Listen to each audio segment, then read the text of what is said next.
बुंदेलखंड अपने आप में ऐतिहासिक धरोहर को समेटे हुए है। वहीं अब पुरातत्व विभाग प्राचीन एरण नगरी में खुदाई शुरू कर रहा है, जिससे कई रहस्य उजागर हो सकते हैं। देखिए खबर। बीना नदी के किनारे बसा एरण कई सभ्यताओं के अवशेष को समेटे है। यहाँ खंडहर हो चुके महलों की खुदाई से अकूत संपदा मिलने की उम्मीद है। बीते समय में यहाँ आदि मानव से लेकर शक, हूण, कुषाण, शुंग, वंश, गुप्तकाल के अवशेष मिले, जिन्हें 1838 में अंग्रेज अधिकारी J.S. वट ने सुरक्षित किया। साल 1975 के बाद एक बार फिर से यहाँ के छिपे रहस्यों को सामने लाने के लिए पुरातत्व विभाग खुदाई शुरू कर रहा है।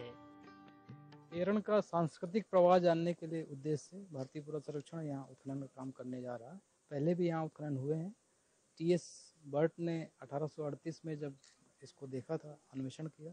इसके बाद हमारे अलेक्जेंडर कनिंघम साहब जो संस्थापक भी थे, 1861 में जब हमारा विभाग बना था, उसके बाद 14 वर्ष बाद 1874 में वो यहाँ विजिट किए और उनने इनके अवशेषों को देखा और महत्व को उजागर किया।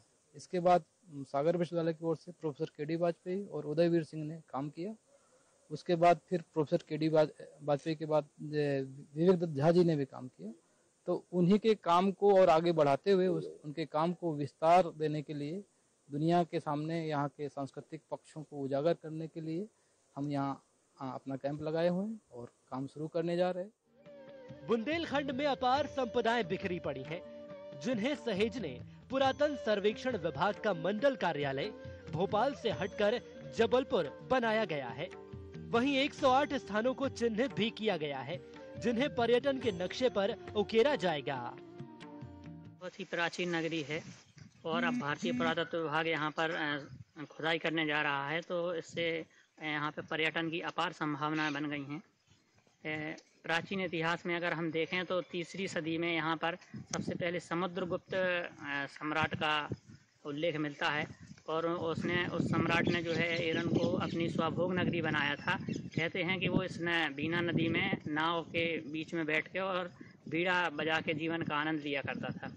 इसके बाद भी यहाँ पर हूण शासक आए। हूण शासकों ने यहाँ पे इस एरण नगरी को जला दिया था और उसकी राख और उसके प्रमाण आज भी यहाँ पे मिलते हैं।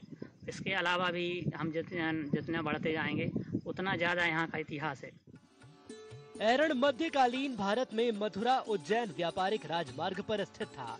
यहाँ पर 1600 साल पुरानी दुनिया की सबसे बड़ी वराह की मूर्ति भी मौजूद है। 3री सदी में समुद्रगुप्त ने एरण को स्वभोग नगर बनाया। यहाँ नदी में नाव में बैठकर वीणा वादन करने का भी इतिहास मिलता है। तकरीबन 108 मॉन्यूमेंट्स हैं हमारे पास, प्रोटेक्टेड राष्ट्रीय स्मारक घोषित किए गए हैं। काफ़ी काम करने की ज़रूरत है और मैं शुक्रगुजार हूं अपने महानिदेशिका महोदया का और इससे ज़्यादा उनका जो बरदहस्त है माननीय मंत्री जी का कि हमें अच्छे खासे सहयोग भी मिल रहे हैं। और मैं विश्वास दिलाता हूं एरण में भी हम लोग काफ़ी काम करने जा रहे हैं। जबलपुर मंडल इसके पूरे विकास में पर्यटन की दृष्टि से इस पे काम करेगी और ये सिर्फ करेगी नहीं, ये करना शुरू भी कर दी है। वैसे तो एरण में कई संस्कृतियां पनपी, वहीं अब इसके महत्व को उजागर करने और पर्यटन के नक्शे पर लाने की कोशिशें सराहनीय हैं। हालांकि देखना होगा कि विभाग की कोशिशें किस तरह से इसके छिपे रूप को सामने लाती है। IND 24 के लिए बीना से बलराम प्रजापति की रिपोर्ट।